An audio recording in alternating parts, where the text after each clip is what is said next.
I first made up my mind to become a poet on a Sunday afternoon in Norfolk in a ploughed field in March of 1922, when I was just 15. I was walking with a friend of mine. At one point, he asked me if I ever wrote poetry, and I said no. So the thought had never entered my mind. And he said, why don't you? And at that moment, I knew that's what I was going to do. I can't really explain it, but it did come like a sort of revelation. It's his face. I'm looking at it now in bronze relief in his office in rural Austria, and it's a craggy map of scarps and ravines. Wystan Hugh Auden's face wasn't always like that. Portraits, or the famous one of the younger Auden, show a clean-cut, clear-eyed young blade, ready to take on the world. His older face was changed, in part by a medical condition, into what he likened to a wedding cake left out in the rain. What better way to introduce my first guest, someone whom many regard as the greatest living poet, W.H. Auden. And being worn by the most famous English poet of his age, this face appeared in newspapers, on magazine covers, Saturday evening TV chat shows, and in public readings across the world. What would Lucian Freud have made of that face? Or Rembrandt? One artist who did get the chance to paint it was David Hockney, as Alan Bennett recalls. In one memoir, the peculiar gouging of his face is put down to a medical condition known as the Touraine-Solent-Gaulet syndrome. The skin seemed to divide up into clints, like the limestone Auden praised. The best remark about that coming, I think, from David Hockney. Auden sat to Hockney, who, after tracing those innumerable lines, remarked, "If his face looks like this, what must his balls look like?" Look, look in the mirror, oh look in your distress. Life remains a blessing, although you cannot bless. Stand, stand at the window as the tears scald and start. You must love your crooked neighbour with your crooked heart. W.H. Auden witnessed war in China and the wild days of Weimar Germany at first hand. He caused a scandal discussed in Parliament by choosing to remain in America at the start of World War II. He was also one of the most industrious, polymathic, multifaceted poets of the 20th century. His body of work, which surrounds me here in the museum that was once his study, is testament to that. Here there are shelves of libretti, letters, essays, dramas, works of philosophy or poetics. His most famous, The Complete Poems, is a chunky enough volume to prop open a cathedral door. Those poems can be difficult, formidably intellectual and abstract, but they also contain some of the most powerful and accessible lines in British poetry, for Auden was a great phrase maker. This is the night mail crossing the border, bringing the check and the postal order. His poem Night Mail captured a nation, while Stop All the Clocks stopped that nation in its tracks when it appeared in the film 4 Weddings and a Funeral. Stop all the clocks. Cut off the telephone. Prevent the dog from barking with a juicy bone. Silence the pianos and with muffled drum, bring out the coffin. Let the mourners come. The sheer range makes it a fool's errand to try to sum up Auden's work in 3 programmes. But Auden liked his systems, his lists, his organising principles. In fact, on the wall here behind his typewriter is a timetable of his day, mapping out precisely hour by hour what he's going to do and when. So I hope he'll forgive me for putting him into 3 compartments for this series.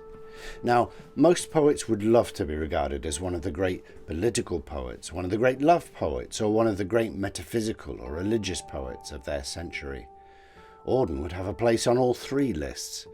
So in this series, I'm going to look at Auden, the love poet, Auden, the religious, the metaphysical poet, and first of all, Auden, the political poet. In fact, I don't think I ever opened a newspaper before 1930. Then my parents had told me I could have a year abroad. And I thought, where should I go? Oh, I'd go to Berlin. I knew no German. I knew no German literature. But it was a very fortunate choice, I think. One suddenly realized the whole foundations of life were shaking. There were riots in the streets and barricades up and things happening all the time. I read Mein Kampf fairly early, and one knew after reading that the Second World War was only a matter of time. Auden was the leader of the British cultural left in the 1930s, writing at length about Hitler's threat. And he acted on it too. Although he was gay, he married Erika Mann, daughter of Thomas Mann, to help her escape the Nazis. And before World War II came the Spanish Civil War, about which Auden wrote his most famous call to arms, the poem Spain, which pressed the incredible urgency of the political moment with its powerful repeated refrain, "But today the struggle." And its memorable ending, "We are left alone with our day, and the time is short, and history to the defeated may say alas, but cannot help nor pardon." Catherine Bucknell co-founded the Auden Society, edited Auden's Juvenilia, and is currently writing a biography of Auden's great friend, Christopher Isherwood.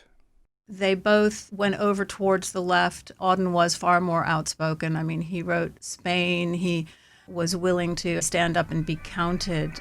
And you have, from Auden Brothers, who when the sirens roar from every shop and factory pour, you have him trying out, let's write a poem in the voice of a communist, or let's write about Spain, which for me is really, it's this a millennial feeling that there is a revolution, there is a change that's going to happen. People are coming from everywhere. The past and the present are meeting now. We're going to make sacrifices. We need to know how to pay for these. Lots of people thought that things were really going to change. But Auden, when he got to Spain, was quite shocked. It was no longer, just something that you could write poetry about. He saw priests being murdered and churches being shut down. And the reality, I think, began to change him when he was in Spain. Very often we made a great mistake in writing about things in the 30s which we really didn't know enough about. And I think actually, looking back, a great deal of the stuff we wrote was motivated by vanity and a wish to make an impression. That's very interesting. The reality began to change him. And indeed, he returned in later career to poems like Spain, and as I understand it, expressed the view that he was ashamed to have written them. Can you understand why he felt that? Do you think it still stands up as a powerful political poem? Yeah, of course I do. I mean, I respect his decisions to back away from the political hopes he had as a young man, but it's not unusual to be an idealist and to hope to change the world when you're young. And I think he had this extraordinary talent. The rhetorical power was maybe even greater than he realized. And when you write something and you put all of your literary craft into it, and then you turn around and see a whole bunch of people following you because of what you said, you start to think, wow, big responsibility. Am I right? It happened to him and also to Isherwood. Over the period of the 30s, they stopped believing it. I don't want to say they became cynical, but they saw the failure of politics and rhetoric and propaganda and the human suffering that went with that, and they just stopped believing in it, and they certainly didn't want other people thinking they knew where to lead them. So this idea that you disavow a poem, it doesn't mean you shouldn't have ever been an idealist, shouldn't have ever tried to seek change. But I think there's always a kind of distance on belief because, if you can write like that and you're going to try things out, you might write a poem from a different point of view as well. Auden turned his back on poems like Spain, and famously his poem September the 1st, 1939. Set on the day Germany invaded Poland, it begins with him sitting in one of the dives on 52nd Street, uncertain and afraid. And it remains one of his most read and quoted works, a response to what he calls a low, dishonest decade, which has become a bit of a cliché for generations of political journalists since. After the attacks on 9/11, the poem was hailed by some as profound and even as prophetic. The writer Alexander McCall Smith is a lifelong lover of Auden's poems and author of a book called What W.H. Auden Can Do for You. He hasn't dated really at all, in my view, and that's because of his humane voice. He's very sensitive to how human systems may debase people, may make their working lives very difficult. It's a pity Auden sought to suppress or felt embarrassed about Spain and indeed September the 1st, 1939, because they are very beautiful poems. And September the 1st, I understand, is a slightly pious tone which emerges at the end as sort of posturing, and I think he felt that that was meretricious. But it's a very felt response to crisis, and people recognize that. They read that and they're moved because it has that wonderful magic that a good Auden poem has. You feel that somebody is there sitting with you, telling the story, the way he describes how he's sitting in the bar, one of the dives in New York. But there are, in that poem, the most beautiful observations that resonate with people. So, for example, he says, "I and the public know what all school children learn. Those to whom evil is done do evil in return." Some of those lines could come from a nursery rhyme, but my goodness, they have a great deal of meaning and often a great deal of comfort in them. He was conscious, wasn't he, of the dangers of a memorable line. So, for example, "We must love one another or die" from September 1st is an utterly beautiful line, but he turns his back on it because it's not true. So he changes it to "We must love one another and die," which really loses something. So his moral sense sees him question the power of his own gift. That's absolutely right. He's an extremely morally serious writer. And I suppose in some of his poems you feel that perhaps effect might have been more important than meaning. And then I think as he matures as a poet, he's punctilious in trying to distance himself from it. But that, of course, is what happens with poetry, and he refers to this process in his homage to Yeats after Yeats's death. He talks about how the words of the poet are moderated in the guts of the living, so to speak. And that's absolutely true. I think that the Bruegel room at the Kunsthistorisches Museum in Vienna has the squeakiest floor I've ever encountered in a gallery. I don't know what Auden made of the squeaky floor, but I know he spent a lot of time in this room soaking up the atmosphere of these extraordinary Bruegel paintings. And I can see why. I can see the connection with him and with his work, because they are full of ordinary people, ordinary life, morally complex people. There are fights, and there are marriages, and there are celebrations and dances and parties. Auden's most famous poetic response to Bruegel is a poem called Musée des Beaux-Arts. In this poem, he looks at Bruegel's painting, The Fall of Icarus. And in particular, he's looking at the indifference of the world around Icarus as he plunges into the water. About suffering, they were never wrong, the old masters, he says. How well they understood its human position. And he drops in these beautiful details of that indifference, where the dogs go on with their doggy life and the torturer's horse scratches its innocent behind on a tree. He wrote this in 1938, only a year after he'd come back from Spain, but now he's in a period of re-evaluation. The world is on the brink of war. He's on the brink of moving to the United States. And within a year, he will write the line, "Poetry makes nothing happen." By all means, let a poet write what we now call an engagé poem. But he must not imagine that by doing so would change the course of history. He might also remember that the chief benefactor from it was himself. I know this from that. I wrote a number of things about Hitler, which I don't take back for a moment. But who benefited from it? Me, because it gave me a certain kind of literary reputation among people who felt the same as I did. Nothing I wrote postponed the war for 5 seconds or prevented one Jew being gassed. It's in Auden's elegy for the poet W.B. Yeats that he writes the lines, "For poetry makes nothing happen. It survives in the valley of its saying." He writes the Yeats elegy on the boat going to America, and all of what had been hoped for in the 30s. The fascists took power, and Auden had written about these things for a long time, So poetry had made nothing happen. It hadn't changed anything. Like a lot of Auden's more declarative lines, it has the ring of truth, but as Auden was the first to admit, that doesn't necessarily make it true. But poetry makes nothing happen has haunted poets ever since. Can our poems change the world? The poet Zafar Kunyal offers an original and positive perspective on Auden's negative declaration.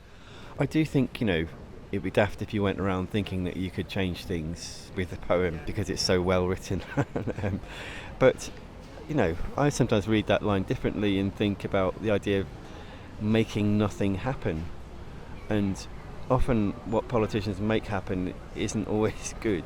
So making nothing happen and actually creating a space of attention, if you could read it like that, I quite like it like that. I mean, making nothing happen feels like quite a big thing to do in a way. The poem becomes a place of stillness and thoughtfulness and attention. Yeah, and if I could make nothing happen in this square at the moment, that would be really something, wouldn't it? And if we could all share that nothing for a little while. I mean, I think if you ask what the function of writing, but also of all the arts is, I would say what Dr. Johnson said. The aim of writing is to enable readers a little better to enjoy life or a little better to endure it. And then the arts are a chief means of communication with the dead.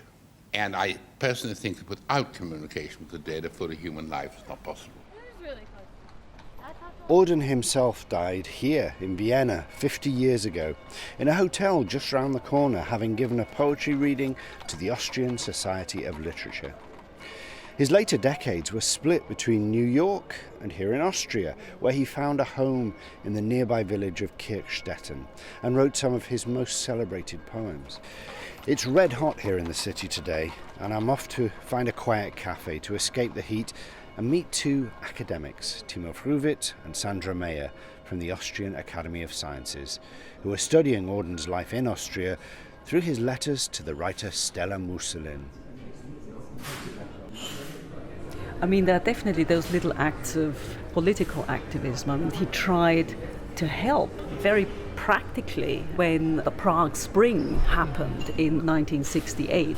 He wanted to take in a couple of Czech refugees, and they were making very practical arrangements for them actually to be able to use the house. I mean, he already writes about, we need to organize, cylinders of gas, and we need to find out whether they can speak English. So there were sort of, in very practical conversations about it. And I think that also is reflective of that sense of duty of the poet. You've got to do something. You can't just say, I'm standing above these things. Yeah? So I think he was also very much aware that he was living barely 100 miles away from the Iron Curtain. Yeah? I think there's also very much that awareness that not only this is a country that has a complicated relationship with its National Socialist past, but also in the present. Yeah? It holds this very tenuous position between East and West. So you do see it in his relationship to Eastern dissidents, his support of them, but also, things that just happen, a political crisis, and what do you do about it? Well, in the end, nothing came about it. A different solution was found, and it also has to be said that he was kind of relieved, because he was kind of worried that when he would come back from New York, they'd still be there, and he'd be infringed, in his freedom as an artist and as a poet, with sort of, these strangers now being in his house, his home. But there's definitely this sense also that, yes, I've got to do something. But I think this letter is really characteristic because he writes selfishly, of course, I'm relieved how horrid one is. So again, this even brutal honesty with himself. And the other thing is his engagement for dissident writers from Russia, from Eastern Bloc especially. Josef Brodsky, when he was exiled, he flew to Vienna and he came straight to Kirchstetten to find Auden, and Auden would help him to bring him to London. He's written about refugees. They were talking about you and me, my dear. They were talking about you and me. As a reminder that behind statistics and numbers, there are people with the same emotions as ourselves and the same fears and worries and so on. So, once again, that's a humane searchlight being trained on contemporary events by a poet who's not been with us for some time. Say this city has 10 million souls. Some are living in mansions. Some are living in holes. Yet there's no place for us, my dear. Yet there's no place for us. If one has any kind of social duties quite poet, it is in a very indirect and a long-distance way. Firstly, one has an enormous responsibility towards the language, because people cannot act well if they can't use the language. And this is when the language goes to pieces, morals go to pieces. Because what do we think with? We think with words. Especially the late Auden, I consider it as a long farewell to ideology. Academic Helmut Neudlinger is the curator of the Auden Museum in Kirchstetten. After World War II, Cold War came up. So he was confronted with the nasty aspects of communism. And there is one very famous poem he wrote in 1968 after the occupation of Czechoslovakia. I think it's Orgre does what Orgre can, deeds impossible to man. So he also reflected the dishuman aspect of politics. And Auden's position is the humanitarian position. I think also there is a very interesting aspect in this outsider position concerning the political perspective on poetry. You know, both of them, Auden and Isherwood, had certain privileges of class and education, but both of them also were outsiders who, you know, knew very young they were gay, knew they were not accepted and for some people not acceptable. So they also suffered personally and were able to identify with outsiders. And this is their great gift, that they could understand what it meant not to be the ones in control, the ones in power, but then they also had all these powers with which to share this kind of experience. I don't think everyone has to think that loving someone is a political act. But for Auden, it is clearly a political act. It's breaking the law. It's insisting that what he feels instinctively as a human being is not consistent with societal laws. I think most of his poems exist in that exact intersection between how society thinks we should conduct our bodies and how we ourselves choose and want to conduct our bodies. And turns out to be the same when it comes to political feeling, it seems to me. This is the American poet Carl Phillips. I do think all poems are political. I think to speak is an act of resistance. And to lay one's individual sensibility out on the page seems to me an insistence that I am here against those who would rather forget that you're here. But then there are those poems that are more directly talking to topical events. I don't think it's everyone's duty to write that kind of a poem. I actually think the only duty, if that's what it is, for a poet is to write the poems that they must write for themselves. I guess I feel as a queer, biracial poet, I think there's a lot of pressure put on me sometimes to write directly to those identity markers. But as I've written in an essay, when I walk my dog down the street, I don't think, oh, I'm a queer biracial man walking my dog. I'm just walking my dog. And walking my dog is a valid human experience. And I don't think it's every poet's job to write about all of those things, but it doesn't mean if you're writing a love poem that you're not aware of racial unrest. That just might not be what your subject matter is. The piers are pummeled by the waves. In a lonely field, the rain lashes an abandoned train. Outlaws fill the mountain caves. Some of the other poems that seem to show a mode that has been described as a kind of prophetic mode where he's writing indirectly about politics. I'm thinking about The Fall of Rome, which I believe Auden himself said was in a letter. It was a way of talking about his worries about his adopted country of America. The sewers are provincial towns.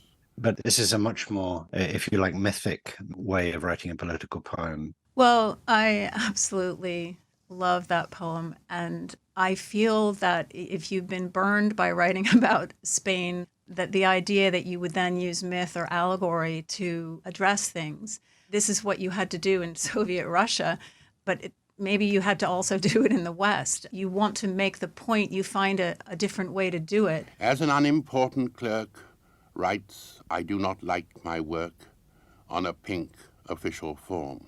I still think it's a breathtaking poem. Every time I get to Altogether Elsewhere, and the poem turns on its heels, vast herds of reindeer move across miles and miles of gilden moss, silently and very fast. It kind of takes the top of my head off. Yes, I feel as if that final stanza makes the whole poem. And I think what's strange about it, he announces that we're going all together elsewhere, and yet I'm always surprised at how far away from where we've been living for all the other stanzas, how far away we suddenly are. I think because there have been so many specific details throughout that the herds of reindeer, it's no longer specific. There's something very simple, but they're powerful and a little frightening and otherworldly. It's like the camera has been very narrowly focused, and then there's this huge dilation at the end. I just reread The Shield of Achilles, and, I was just about in tears because it's so masterful, it's so beautiful. The fact that it is in the mythic realm means that the lessons in it are timeless. So we read this now in 2023, a plain without a feature, bare and brown, no blade of grass, no sign of neighborhood, nothing to eat, and nowhere to sit down. That's now all over the planet. So these poems were prophetic, but clearly he was learning all the time ways to get at what he wanted to write. I miss poems like this.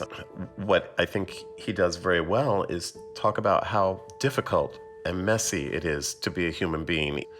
And also, he reminds us that in the grand scheme of things, however we behaved, whomever we loved or hurt, we're all going to be dead.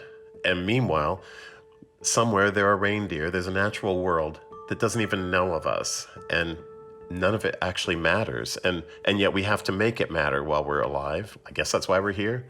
So there's something exciting and refreshing about a poet who lays that bleak message out for us over and over, and so eloquently. The glacier knocks in the cupboard, the desert sighs in the bed, and a crack in the teacup opens, a lane to the land of the dead. And I even think with his obsession with form, it's as if he's saying, if it is this messy and ugly, why can't we at least sing? Why can't we have music through it? And I don't know, it somehow sweetens the bitterness of what it is to be a human being. Look, look in the mirror, oh look in your distress. Life remains a blessing, although you cannot bless. Stand, stand at the window as the tears scald and start. You must love your crooked neighbor with your crooked heart. In the next episode, I'll be looking at Auden as one of the great modern religious poets. People are always saying that modern poetry is so difficult. Sometimes I think what they think is obscurity shows that they take poetry a little too seriously. One of the elements in poetry is the riddle. You don't call a spade a spade. Now, it's evident people enjoy solving riddles because otherwise crossword puzzles wouldn't have popularity as they do. It's funny that some of the people who spend hours doing crossword puzzles and love doing them are the first to raise objections if they don't understand a line of poetry. Now, why? Wystan Hugh Auden's poetry can be playful, waspish and beguiling, and he's not shy of making his readers work hard.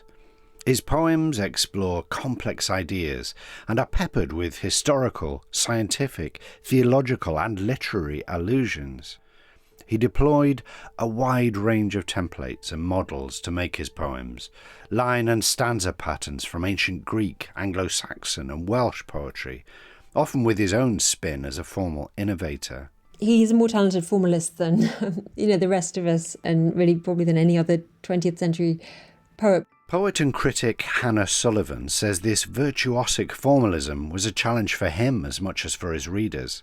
We do have to recognise that he was writing his formal, metrically traditional poems at a period at which those traditional metres had become incredibly hard for poets to work in, for many reasons, to do with vocabulary of English, to do with the syntax of modern English, the difficulty of inverting words, for example, to write in these metres. And I don't think even Auden, found it a total cinch. So I think in some ways it is the absolute commitment to metrical perfection that is driving this process sometimes of obscurity. Temporals pleading for eternal life with the infinite impetus of anxious spirits, wanting our own way. Auden's poems can be difficult to crack, never more so than when he's exploring faith and doubt. Sometimes he overtly addresses religious themes, as in his hymn to St. Cecilia, or the sequence Horae Canonicae, patterned on the canonical hours of the Christian Church. Other poems, like The Age of Anxiety, though not overtly addressing religious ideas, are strongly informed by his faith. These poems are profound and, I think, often very beautiful. Benjamin Britten set many of them to music, after all, but they can also be perplexing, leaving even Auden advocates like author Catherine Bucknell and me scratching our heads at times. She recommends taking a run-up to some of the more challenging verse. There are many light verse offerings in Auden. You know, as I walked out one evening, walking down Bristol Street, the crowds upon the pavement were fields of harvest wheat. What could be easier to understand and to enjoy? So don't start with The Age of Anxiety. 94 pages of abstruse religious musing. Nobody really understands that poem. In our anguish, we struggle to elude him, to lie to him.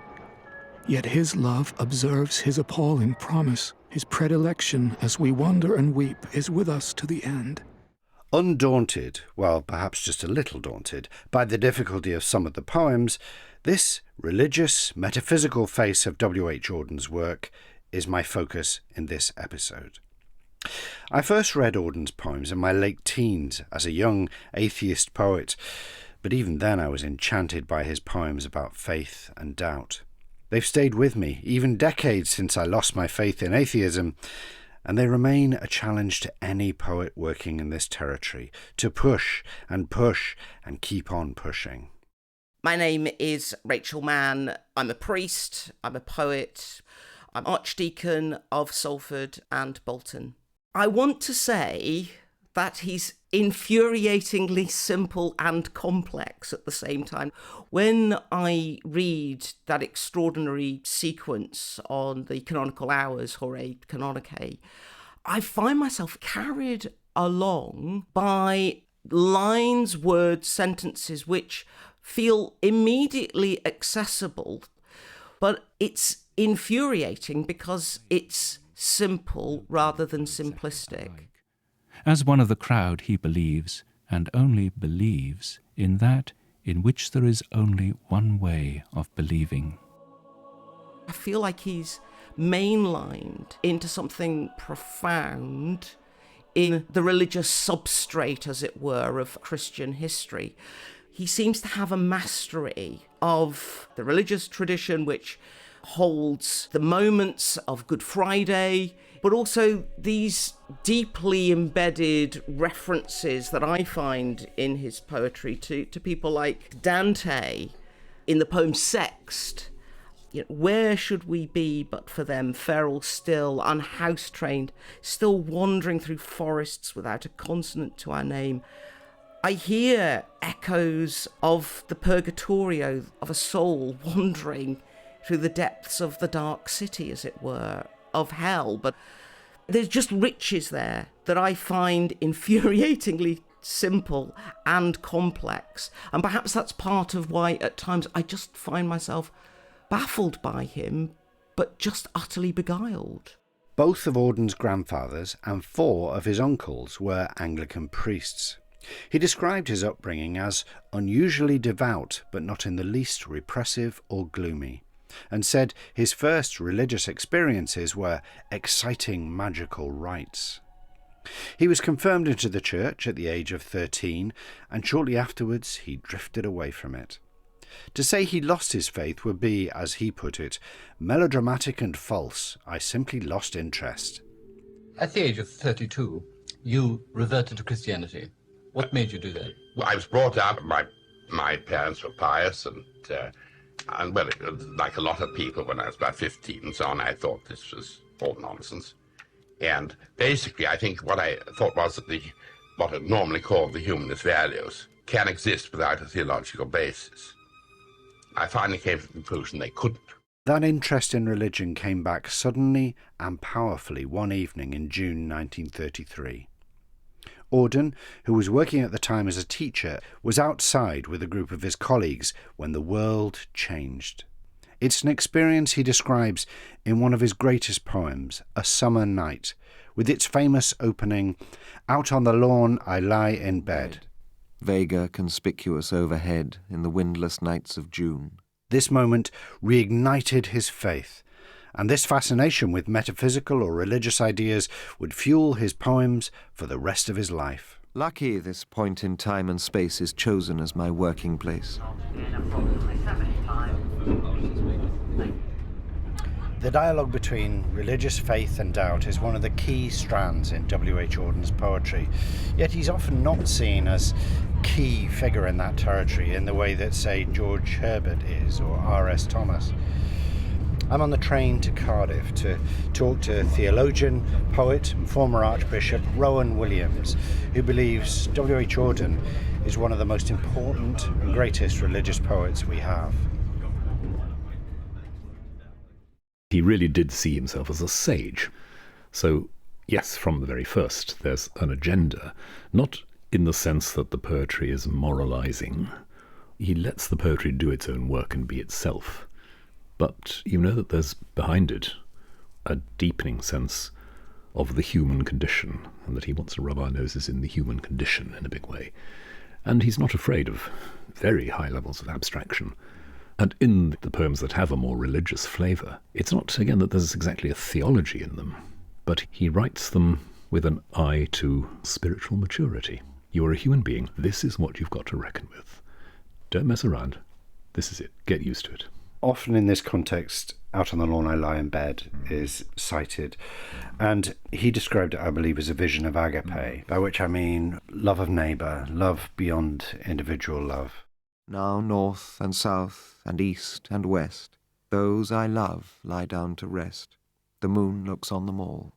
The healers and the brilliant talkers, the eccentrics and the silent walkers, the dumpy and the tall. It's one of the most powerful, I think, poems of conversion. It's a poem which Auden himself wrote about in terms of a really surprising shift of gear. This was a group of people he didn't know that well.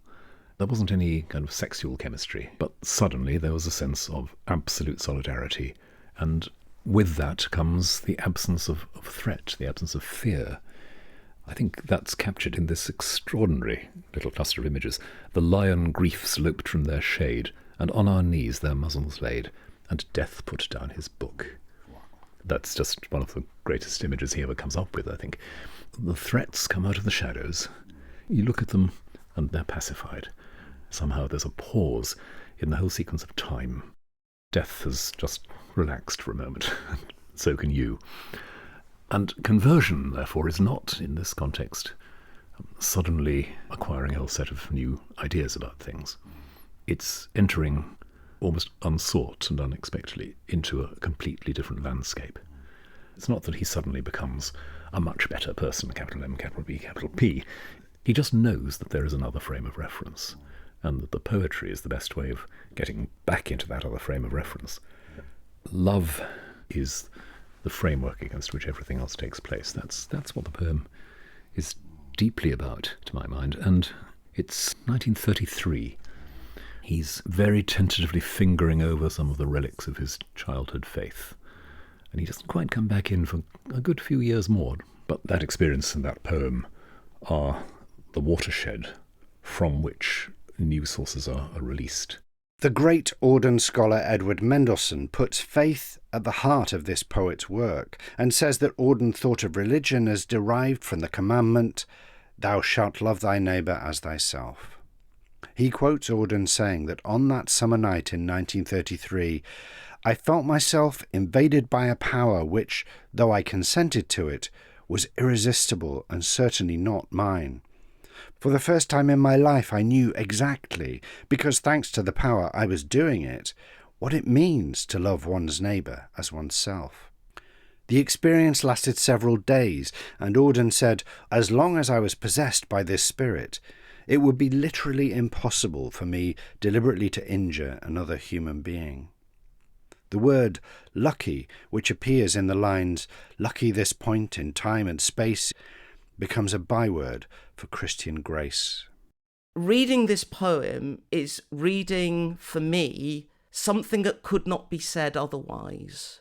Auden is trying to articulate something almost ecstatic. It feels revelatory, this encounter with divine sacrificial love, this transcendent experience, sleeping out on the grass, and translating that into this extended meditation on memory, renewal, and on politics. It's simply breathtaking and reformulating what I think is possible in poetry. And I know that sounds excessive. When Auden writes, "The crumpling flood will force a rent, and taller than a tree," particularly reading it now in a world on fire, I'm brought up short because flood it's biblical, of course, but it's destructive. But he's offering it here as part of the economy of God's grace.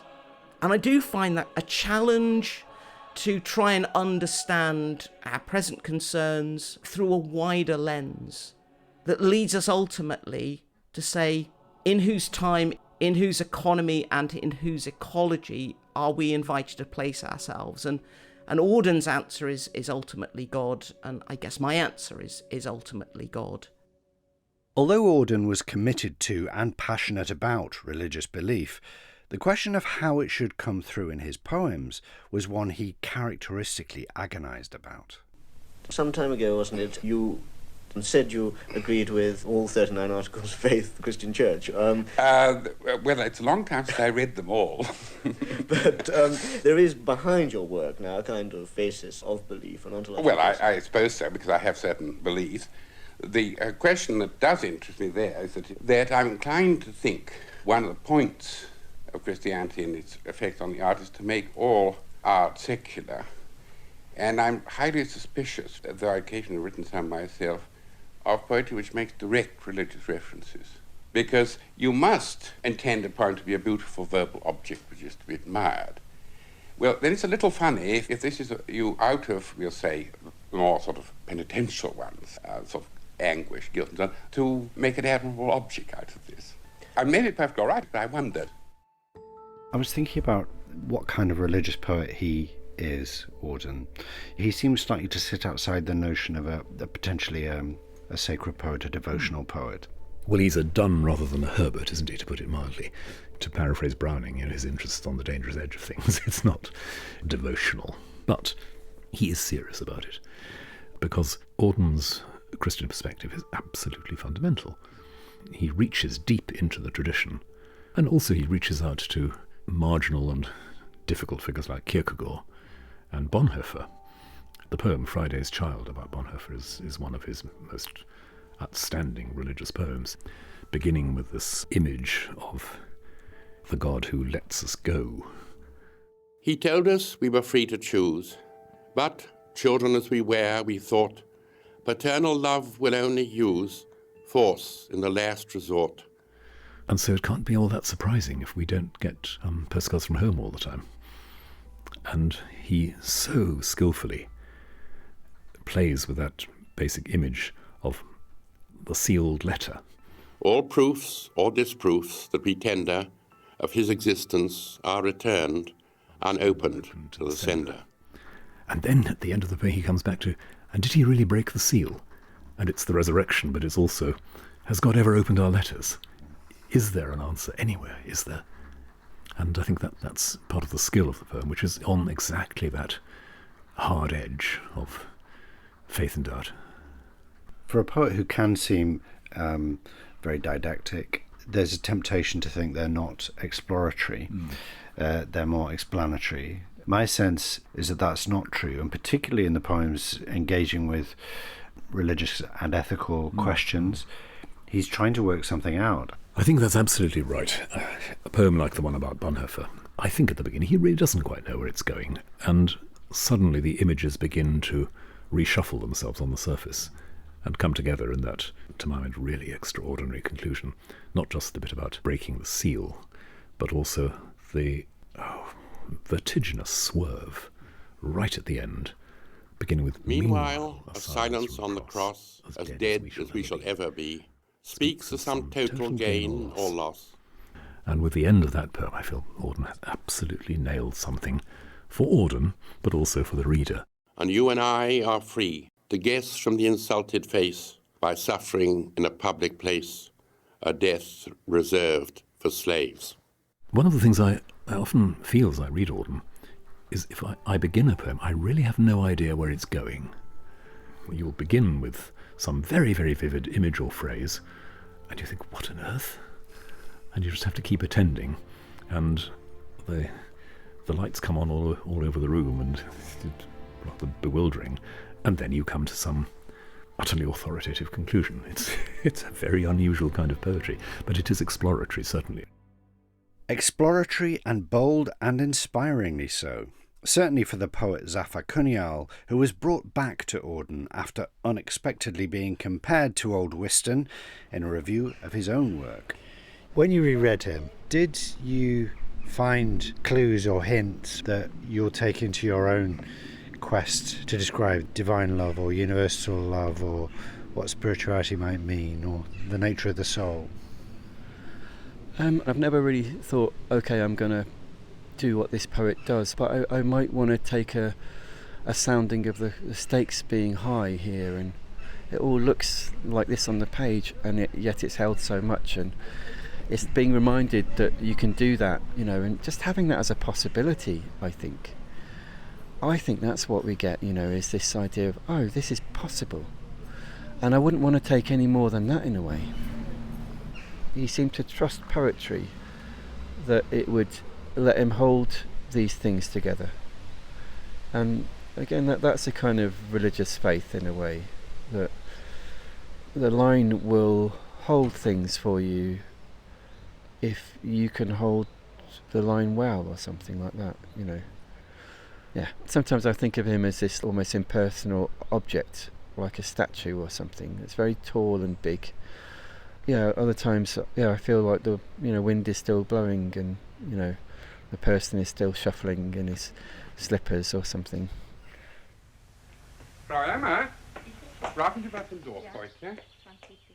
In his later years, as a celebrated poet, Auden's life was divided between starkly different locations. Winters in cosmopolitan literary New York, summers in a small, deeply conservative village in Austria called Kirchstetten. I have friends here who I see, like the doctor and the school teacher and the priest, and I sing in the choir such as it is on Sundays. It consists of about 3 people, which means one has to bellow.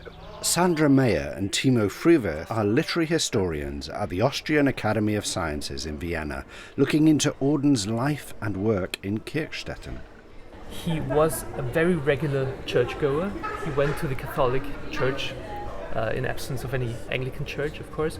He would have his regular seat there, and he would also sing in the choir. And of course we all know that he was a routine person as well. So having a routine like going to church and enjoying the ritual was also certainly important to him.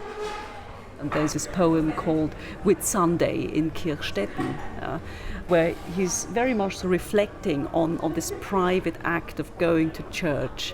And interestingly enough, he links it up with politics, with international politics, living in the shadow of the Iron Curtain, and knowing that people there are being persecuted for their faith. So again, this is where he's opening up, and where the private and the local is kind of then merging into the wider world, in a way.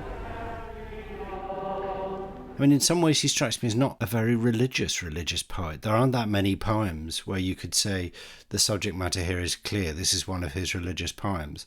And yet some of the experts and biographers like Edward Mendelssohn has argued this is absolutely the spine of his work. He is unafraid to test the edges of his Anglicanism, of his faith. And what I see in Auden is someone who needs to place Christianity to the test. And I do wonder if that is in part because, I would want to claim him as a queer poet as well. He is someone who, in his personhood, recognises that he doesn't readily fit the patterns set by a Christianity that said that, certainly historically, gay people are on the edge and the outside. He is someone who's drawn to fidelity, who's drawn to marriage, drawn to those capital L love things that we associate with Christianity, but at the same time recognises that he sits in his own particular personal position to that, and therefore wants to interrogate those doctrines through his faithfulness, maybe his deeper obedience to the requirements of poetry and the possibilities of language. I mean, I think he was a deeply religious man who, through his science training and through his discovery of being a homosexual as a teenager, was like, well, you know, none of this can be true because where would I fit in, and it can't be proved. But his need for a spiritual center in his life, I think that probably never went away. And if you think of yourself as he thought as a homosexual, he thought of himself as a sinner. That's what Christianity told him, but it also offered the possibility of grace. But Auden's interest was not simply nostalgic. Only in rites, he observed, can we renounce our oddities and be truly entired. To be truly entire. In trawling the archives for this programme, came across Richard Cole's celebrating Auden. Out of tune, coarse, disreputable, bad-mannered, unorthodox, unkempt, unwholesome. Auden, for me, is exactly the kind of sinner one hopes to find standing at the heart of the Church of England. He indulged his appetites with vigour. His intimate relationships were not of a kind that the Church always indulges. Is he right? In a word, yes. And it calls to mind the memories that some people have of Auden in his last year or so, when he was in Oxford, turning up at Mass, looking like an unmade bed in his bedroom slippers, and shuffling out immediately after receiving communion without stopping to talk to anybody. Is that the heart of the Church? Well, maybe it is. That sense that here is someone who understands the Church is itself a landscape, itself a place to live, not an ideology, not a project. And at the same time, I think Auden himself just wags a finger at us and says, and don't sentimentalise that either. The self-righteousness of the outsider, that won't do either. You don't believe in any kind of absolute morality, do you? Well, what do you mean by absolute? Every moral choice is a unique one. I mean, you could say thou shalt not steal. Well, but all right, what does that mean till you come down to concrete cases? The Church often made the mistake of treating sin and so on as if it were like criminal law, which is completely contrary, of course, to the idea of God as creator. So that is that, as Auden puts it in his poem For the Time Being, a Christmas Oratorio. But for all its difficulty, his metaphysical or spiritual or religious poetry is full of humanity and compassion. Ultimately, it is underpinned by love. As the shepherds in the Christmas Oratorio say, let us run to learn how to love and run. Let us run to love. That great sequence For the Time Being, the Christmas Oratorio, it is, to my mind, very sophisticated, as well as very playful celebration of the doctrine of the Incarnation, full of delights as well as profundities. And as so often with Auden, he perhaps wants to put rather too much into it. But it ends with this sublime enfolding. And then, in the epilogue, so now it's all over, what do we do now? We pack up the Christmas tree. Or do we? Once again, as in previous years, we have seen the actual vision and failed to do more than entertain it as an agreeable possibility. Once again, we have sent him away, begging, though, to remain his disobedient servant. The Christmas Oratorio, that, to my mind, is one of the very great sequences of religious meditation, Christian meditation, in 20th century poetry, in its way fit to stand with the quartets, or David Jones's in parenthesis, or whatever else. And yet it doesn't quite break the surface in quite the same way. You do have to keep thinking hard as you read Auden, and he doesn't take prisoners. By way of a postscript, After his death, it emerged that Auden had what Edward Mendelssohn called a secret life. He kept it secret because, as Mendelssohn put it, he would have been ashamed to have been praised for it. It was a life of private generosity, paying people's medical bills, school and college costs for German war orphans, paying for repairs at a homeless shelter, often at times when he had very little money of his own. More and more of these stories have emerged in the 50 years since Auden's death that show how his faith and indeed his politics were deeply connected to this poet's love for his fellow human beings. And in the next episode, I'll be looking at perhaps the most famous face of W.H. Auden, that of one of the 20th century's great love poets.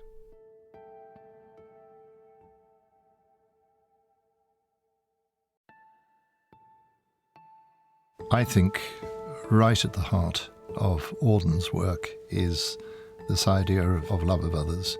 It's the irreducible bedrock of all his work. Love. Does it look like a pair of pyjamas or the ham in a temperance hotel? Does its odour remind one of llamas, or has it a comforting smell? Is it prickly to touch as a hedge is, or soft as eiderdown fluff? Is it sharp or quite smooth at the edges? Oh, tell me the truth about love.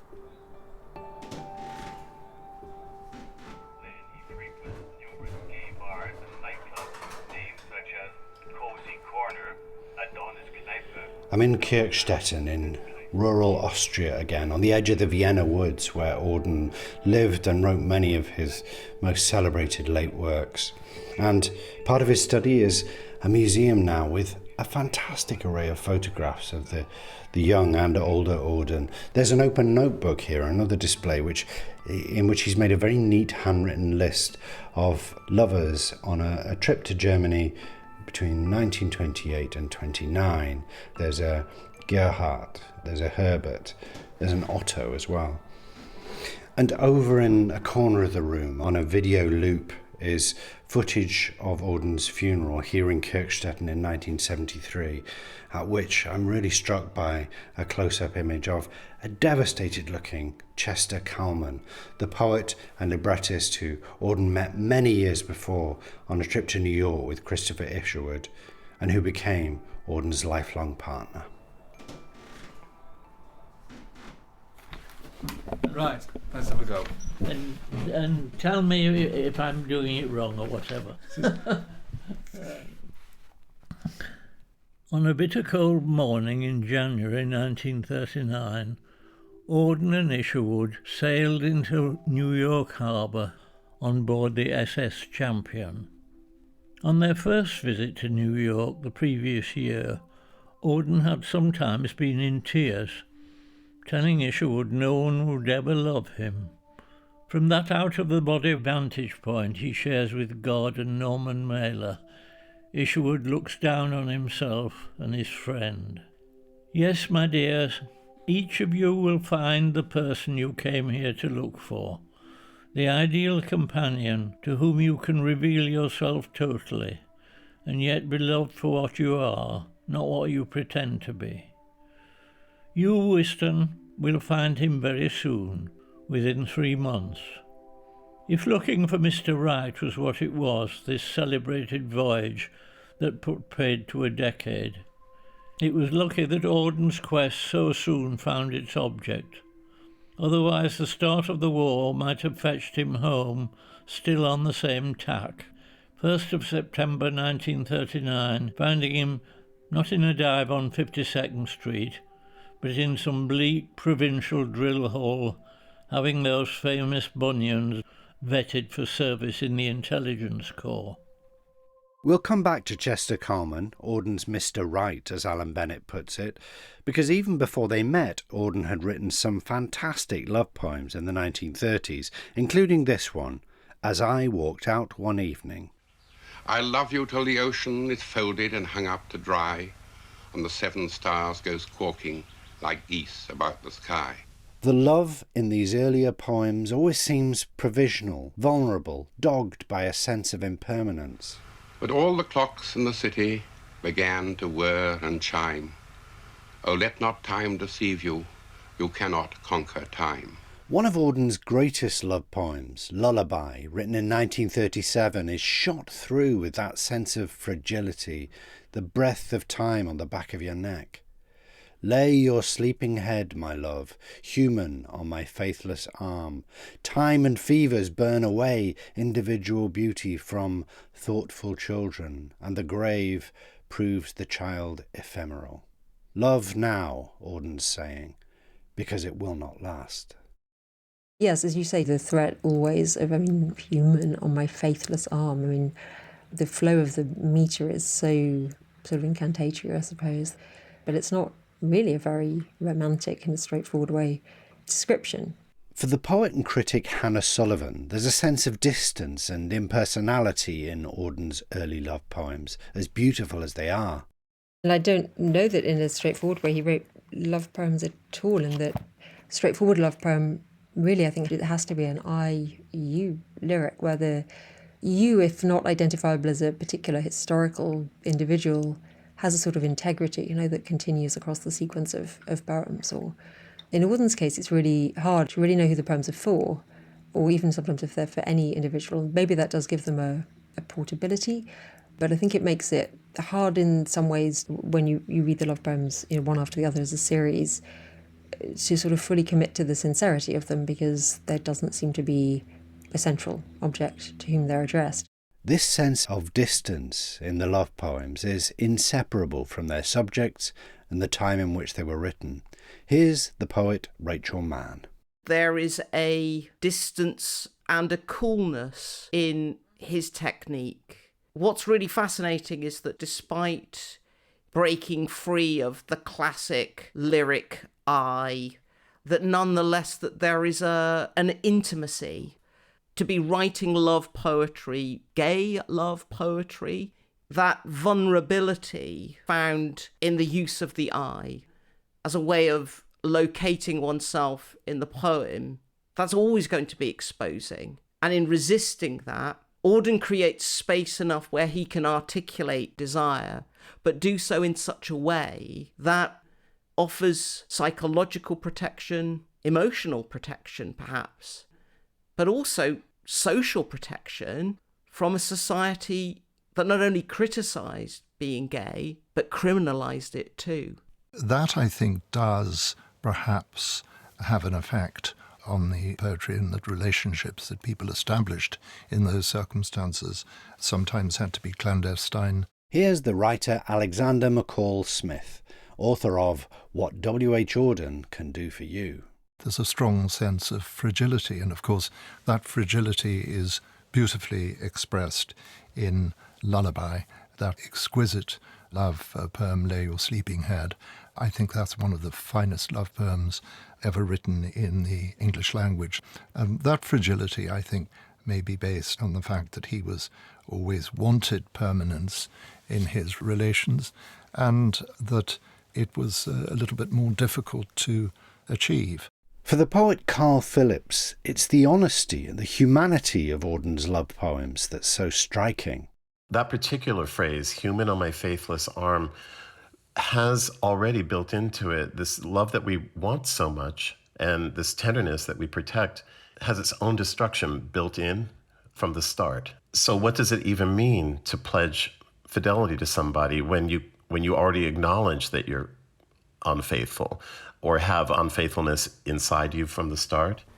Love is always a difficult subject because it's a subject in which probably we deceive ourselves more than in any other field. But you've got a terrific regard for truth in writing. It's almost the centre of your writing. That's why one is a little suspicious of love poetry, because everybody knows that it's harder to be honest in that field than any other, possibly. I think it's what makes the work so poignant. Not that love is flawed, but that knowing that it is, we still pursue it. There's something, I guess, of the tragic hero in knowing those things and still saying, I still believe, I still have to try to love or to trust. How did the actual collaboration go on? 6 lines written by you and then 6 by Wilson? 14 years his junior, elegant, intellectual, and a poet himself, Chester Coleman captivated Auden in a way no other had. Each act has one scene by Whiston, one scene by myself, and one They were partners in life and work. How much fighting went on? Not much. They wrote libretti together for Igor Stravinsky and Hans Werner Henze. For Auden, this was the great love, the permanent one. Auden now wore a wedding ring, bought one for Chester, and moved in on Chester's life. There was a honeymoon at Taos in New Mexico, weekly visits to the opera in rented tuxedos, and dinners in Auden's Brooklyn household, where, among others regularly passing the obligatory potatoes, were Benjamin Britten and Peter Pears, Carson McCullers and Gypsy Rose Lee. When love comes to the confirmed bachelor, old friends find it difficult to take. They have to budge up to make room for the new companion, knowing as they do so that they will be seeing less of the great man. Oh well, the friends shrug, it won't last. Boredom will drive him back to us. But it did, and it didn't. Chester wasn't just a pretty face, he was an amusing companion, and better company than Auden because less full of himself. Less of himself to be full of, said the friends. That's a fascinating paradox, which it seems to me is at the heart of Auden, and particularly Auden as a love poet, that he is one of the greatest poetic celebrants of momentary bliss, but also the yearning for a lifelong and all-consuming commitment to one person. I want to say, isn't that how it is for us all? But I've come to see that it isn't. But I think that the desire to have both feels very true to me. In my own experience, it's a kind of lifelong wrestling between the two of wanting to stay and also wanting to know what's out that window, what else is in the landscape.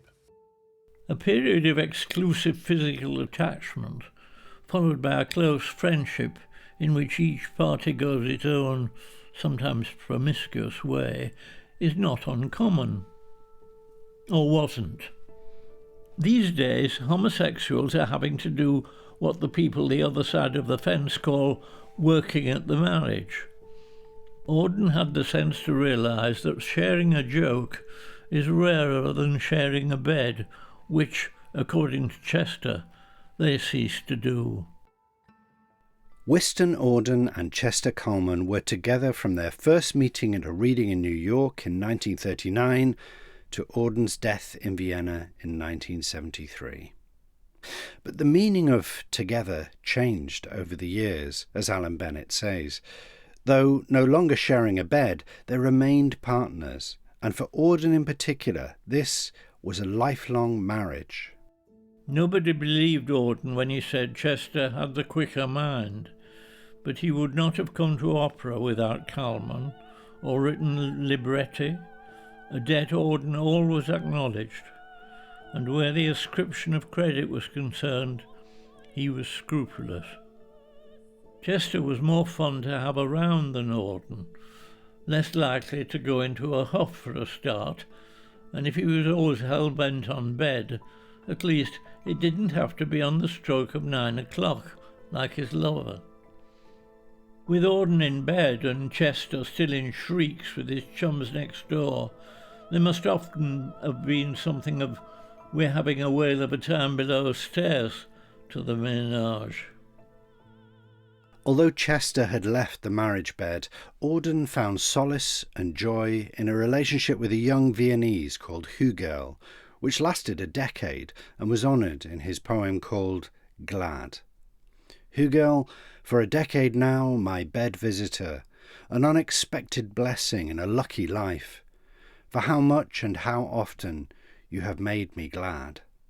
And then a wonderful question and answer comes in. How is it now between us? Love? Love is far too tattered a word. Here's academic and curator of the Auden Museum in Kirchstetten, Helmut Neudlinger. Hugel was a young car mechanic from Vienna, and he also earned money as a male sex worker. And Auden invited him for a decade, as he said in the poem he wrote about him, He was also involved in burglaries. He burgled Auden's house once and he went to prison. But Auden, he also organized him a lawyer to get him out of prison because he liked him. So Hugel was part of his Austrian life, and maybe in a deeper way as we expected it on the surface. Auden the love poet is perhaps where a lot of people discover him for the first time. But his love poetry changes and seems to broaden through his career as well.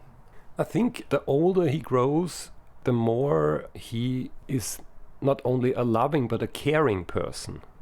Love is care in a way because he cares about Hugel, his lover, and he doesn't just use him as a sex toy, but he's deeply concerned about his way of life, about his behavior and so on. He cares about Chester Coleman. So I think that this is really an underestimated aspect in his love poetry, the caring aspect. As he grew older, Auden's love poems grew more relaxed in form, with less of that distance Hannah Sullivan talked about earlier. Hannah identifies one of these later love poems, called Since, as a wonderfully rich and sad evocation of his long relationship with Chester Coleman. The poem opens with a domestic scene. The poet is in his kitchen, frying sausages, when he suddenly recalls a journey taken with Chester 3 decades before. Since, on a mid-December day, frying sausages for myself, I abruptly felt under fingers 30 years younger the rim of a steering wheel, on my cheek the parching wind of an August noon, as passenger beside me, you, as then you were. I suppose it's much simpler than most poems by Auden, and it does a lot of things that a lot of poems by other people do, in that it begins at a specific moment in time and then it opens up a gap between the present and the past to measure, first of all, the depth of love in this relationship, but also something about the speaker's own position. So it's clear that it's a love poem that is written from the perspective of not being entirely loved in return, and that's what makes it a very poignant poem, I think. So I abruptly felt under fingers 30 years younger, so his fingers get kind of weirdly transformed into the younger version of his own fingers. He feels the rim of a steering wheel. It's August, so it's the other end of the year, but then most importantly, he's not alone. Suddenly this you has appeared in the poem, so as passenger beside me, you as then you were. And so the next stanza, they travel across the plain, and in a flagged kitchen we were served broiled trout and a rank cheese. For a while we talked by the fire, then carrying candles climbed steep stairs. Love was made, then and there. I mean, this is, for Auden, this is really straightforward stuff, isn't it? And then the since of the title comes back as the tone of the poem changes slightly. So since then, other enchantments have blazed and faded. But round your image there is no fog, and the earth can still astonish. So despite the fact that other enchantments have blazed, I guess they've also faded.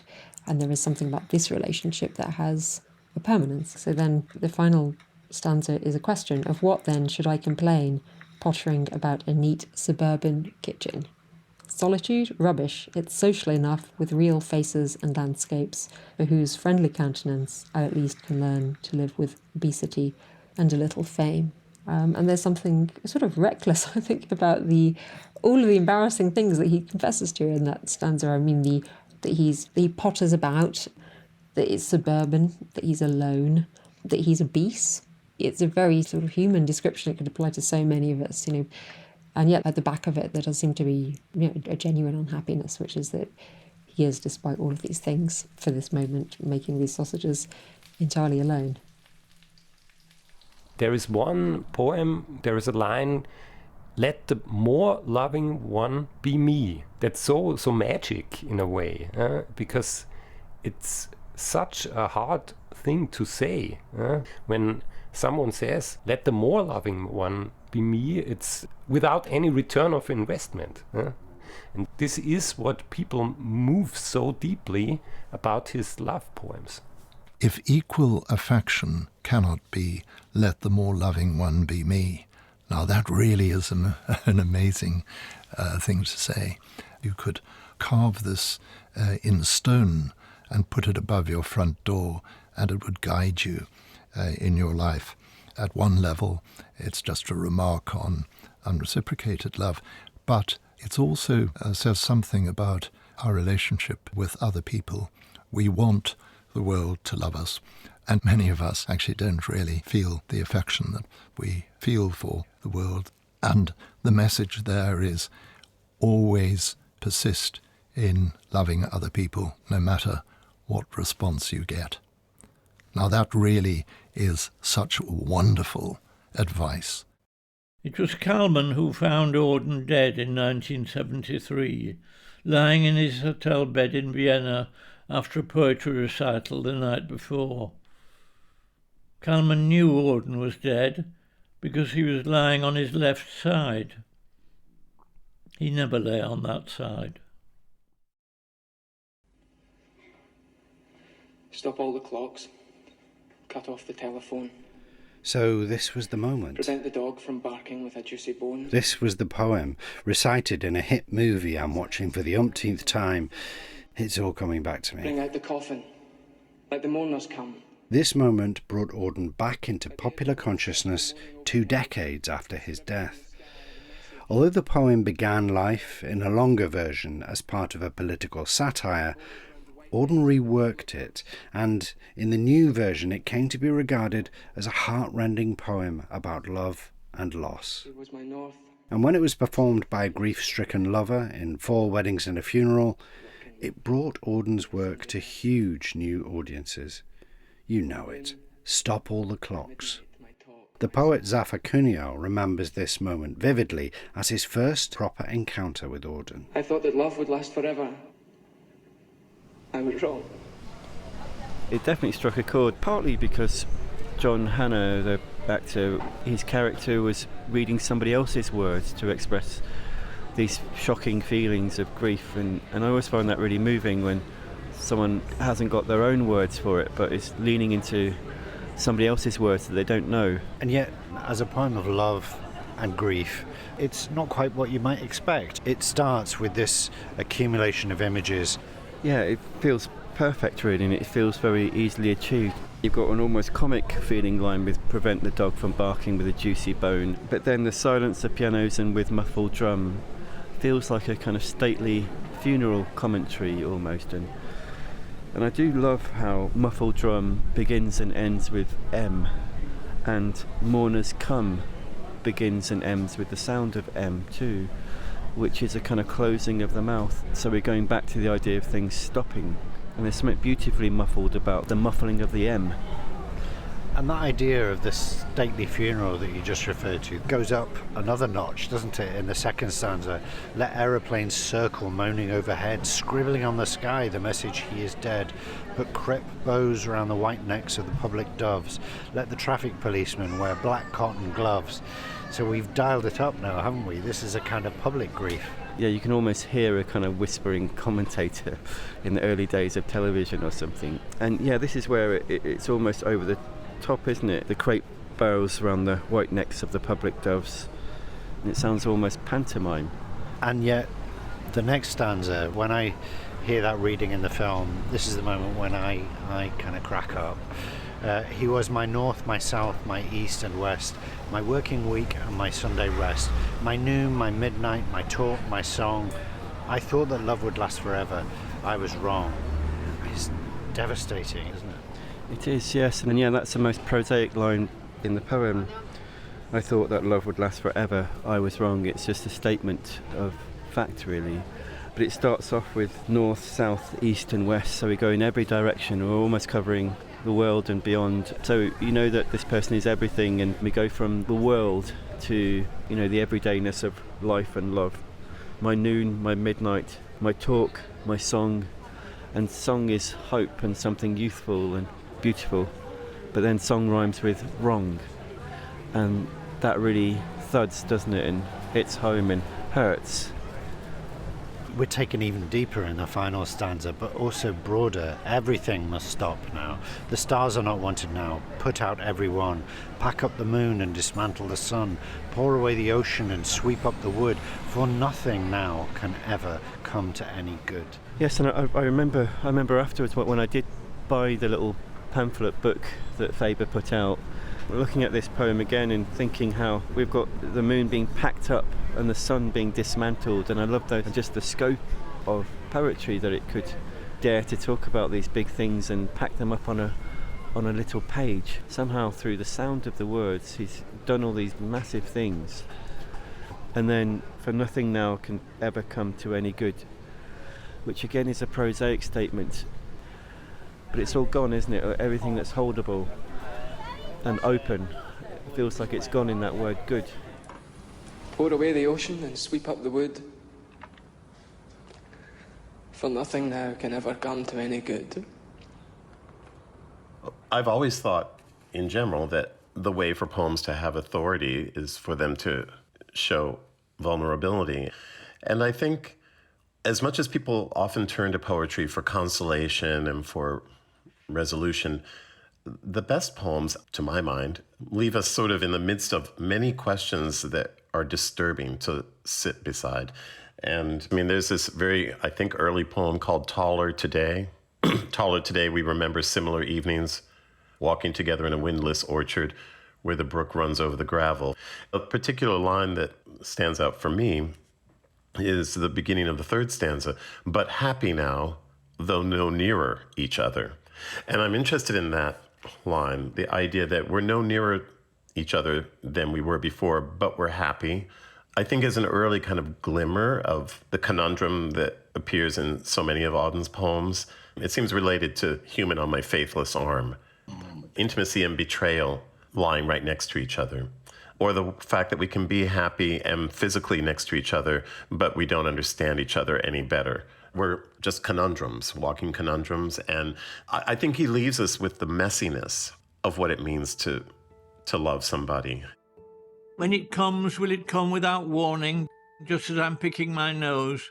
Will it knock on my door in the morning or tread in the bus on my toes? Will it come like a change in the weather? Will its greeting be courteous or bluff? Will it alter my life altogether? Oh, tell me the truth about love. Any poet will tell you that among the countless old and new poets they read, there are some we go back to again and again. Wystan Hugh Auden has been on my list all my adult life. His body of work is vast and varied, never resting on a single voice or subject, changing as he did.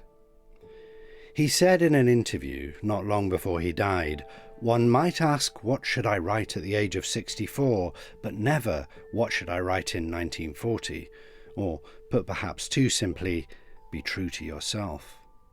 The Auden poems that compel me now in middle age are not the ones that stunned me when I first discovered him. For me, his poems are like a cast of thousands, well, hundreds at least, waiting for the cue to step out and speak, to meet me or you as a reader when we need them as a salve, a goad, an evocation or a provocation. The messiness of what it means to love. Carl Phillips' line is a good answer to the question, what are Auden's poems about? Love is his subject. How to love our neighbours, friends, enemies. Oh, tell me the truth about love. So he wrote, and so he did.